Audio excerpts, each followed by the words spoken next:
Hello and welcome to Team Liquid's strategy guide series for Nerub-ar Palace. I'm Eiya, and today I'm presenting Telegon's breakdown of the mechanics and strategy for heroic Sikran, captain of the Saruki. This boss is exceedingly simple, even for one of the earlier bosses in the raid. It's defined by 3 abilities. Phase Blades, which copies Impale from Amornia on Sire Denathrius. This ability targets 4 players with an indicator, which is unfortunately a private aura. Arrows between players display the ordering of the charges. After a short duration, the boss will charge to each player in succession before returning to her aggro target. On Heroic, when the boss charges to the marked targets, an immobile image of the player remains behind. These images are named Cosmic Simulacrums, but in this guide, we'll refer to them as images for more intuitive understanding. Players targeted by this mechanic will be dealt damage on hit and receive a 30% reduced healing received debuff with a small dot component and a 20-second duration. Any players in the path of the boss during resolution will also take this damage and be debuffed. The Cosmic Simulacrum images each pulse for a low amount of raid damage every 2 seconds and may be removed from the arena with agency by using the Decimate mechanic. Decimate appears and functions exactly the same as the ejection mechanic on Hungering Destroyer in Castle Nathria. It targets 3 players and displays a targeting indicator above them. After several seconds, the mechanic resolves and shoots an extremely fast line out from the boss towards the player that extends behind them. We want to place our images such that we can easily break them with our 3 decimate lines. Note that there are 4 images and only 3 decimates. Upon destruction, images trigger an ability called Cosmic Shards, which deals a small amount of upfront damage and applies a stacking dot to the entire raid. These stacks are equivalent to the number of images destroyed. After being removed, puddles of cosmic residue grow from beneath the location of destroyed images. On heroic difficulty and higher, these puddles persist throughout the encounter and are unable to be removed. The final foundational mechanic of this encounter is called Shattering Sweep, which Sikran casts at 100 energy, dealing massive physical damage to all players based on their distance from the boss. Note that this ability has a linear fall of damage, and we are not currently aware of a minimum damage floor. Shattering Sweep also destroys any images that remain in the arena upon resolution. However, removing images with the Shattering Sweep comes at the cost of Cosmic Shards, dealing 75% more damage for each image destroyed in this way.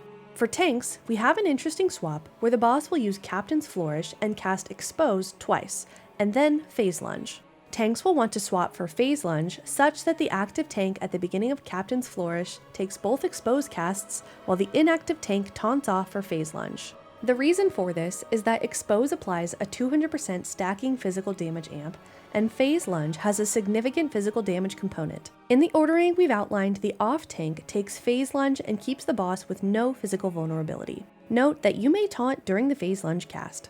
The tank which takes Phase Lunge should keep the boss at least until the Exposed debuffs falls off the inactive tank or until the next cast of Captain's Flourish. Finally, the boss will periodically cast Rain of Arrows, which simply causes a large number of swirlies to spawn around the boss. Try and avoid being hit by these.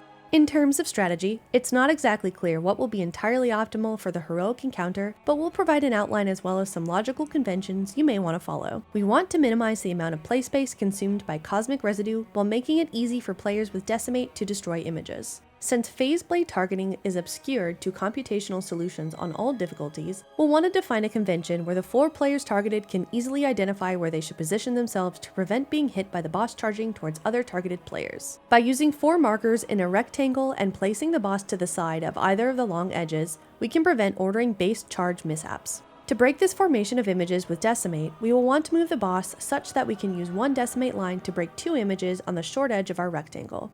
This means that we will only need 2 decimates to break images, and the third can be between them, or be used in the case of a misplaced image. If we play on the outside of the room in this formation and rotate away from where we are placing images, we will maximize our play space and maintain our conventions until we complete a full circle. If you want to maximize the falloff from Shattering Sweep, we recommend using a Warlock Gateway and Raid Movement utility. Phase Blades can also be a good time to use Raid Movement utility. However, players should be pre-positioned and have personal mobility cooldowns available. Healers should be aware of the incoming damage from breaking images with Decimate and the large raid damage done by Shattering Sweep. If any images remain and will be destroyed by Sweep, you should look to use any extra raid-wide defensives and personals to ensure no one dies to the extra damage. As always, we'd like to include a reminder that this guide is based on data and observations gathered from pre-release testing environments. Please note that the information provided may not fully reflect the final state of the raid encounter, as adjustments and changes can occur before the official release. Use this guide as a reference, but be prepared for potential differences in mechanics, tuning, and strategies when the raid goes live. Any significant changes will be noted in the description of this video.